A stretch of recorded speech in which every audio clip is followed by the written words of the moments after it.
Joining us now is global entrepreneur and business strategist Ruble Chandy. The international entrepreneur and best-selling author Ruble Chandy. Great to be with you, Melissa, and good morning, Houston.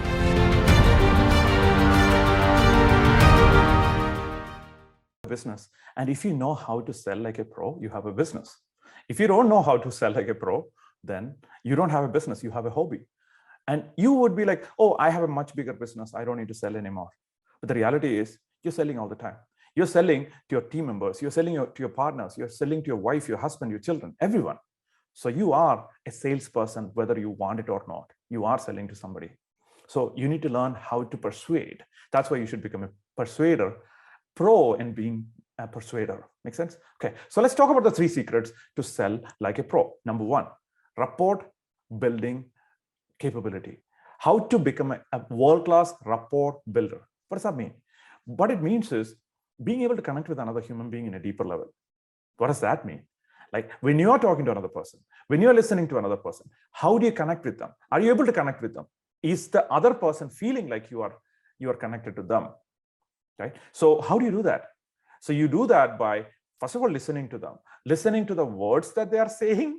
I mean, it sounds like a novel idea, but most people are just thinking about what to say next when they are supposedly listening to other people. They're just thinking about, what do I say next? What do I say next? What do I say next? Versus listen deeply, look at their eyes, or their face or their body language and see what are they really saying? What are they trying to communicate? And deeply understand what they're talking about. And when you deeply connect with people like that, you might actually mimic their gestures too, because you are so deeply connected to them. Make sense? And you might actually use some of their words, and you might actually paraphrase some of the things that they are saying. Why? Because you are deeply connected with them. That's how you talk to people anyway. When in a conversation, most people don't complain that, oh my gosh, this person is listening to me too much. This is so annoying. Oh my gosh, I cannot handle that. They don't do that, right? What they often say is like, oh, that salesperson, they don't even listen to me. They just keep on talking, blah, blah, blah, blah, right? Yada, yada, yada, right? That's what most people are thinking. So listen and pay attention. Pay attention to the whole self, not just their body language, not just their body, not just their face, not just their words, the whole package. That's how you build deep rapport. Number 2, value alignment. What does that mean? What is value alignment? Your prospect has a value. The reason why they are buying from you is because one of their values is not met. And you call it something or something else, it doesn't matter. A prospect is buying from you because one of their values is not met. What does that even mean? Values even not met? I'm selling peanuts. What value is it meeting? It's meeting the value of being hungry, right? That's a value too, right? They value for the fact that they could quench their hunger. And if you're like, I'm selling movie tickets. Okay, if you're selling movie tickets, the value is entertainment, right? So there is a value for all the sale. And if you're like, oh, I'm a consultant, I sell packages for people where they could solve a problem. The problem that you're solving is a value. Most of the time, we assume that other person's value is the same value as ours, because we think that what we think we value is what the other person is valuing too. That's not true. 90% of the time, most people are not valuing what you are valuing. This is a much deeper conversation that we need to have. And if you want to have a much more deeper conversation, you could actually come in and get my book, 90 Days to Life. It's available all over the world. Get my book and learn about values and how they influence human behavior in sales and everything else. But the bottom line is you need to deeply understand the value of the person. There are so many ways to find that out, and we'll try to talk about it in another video. But the bottom line is find out what is the value? What is the value? What is really most important for them in that particular criteria, in the product that you're selling, the service that you're providing? What is the value most? And solve that problem for them so that you can align with their value, and then you could offer a solution, which is the second thing. And let's go into the final thing and we'll conclude this video.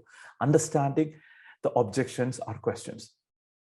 So what does that mean? What it means is most of the time you think that people are coming with this objection. Oh my gosh, all this objection, I cannot handle it. People almost take it personally, objections. But the reality is they are not concerned. Most of the time, the objection is nothing but they're afraid, they're concerned that it might not work for them. If they trust you, if they truly trust you, and if you are offering something valuable, They understand you are providing something valuable, but they don't believe that it will work for them.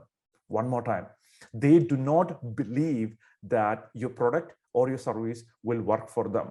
And the reason why they are saying objection is not because they don't believe in your product or they don't believe you. It's not a personal attack against you. They're asking a question. They are asking a question as if they want to know from this question that if I buy this service, if I buy this product, will this work for me? Will this work for me? Will this solve the problem, the value that I was missing? Will it solve the value that I was missing, or have the value that I want to have? Right? So in different situations, it could be different. So that's what they're trying to find out.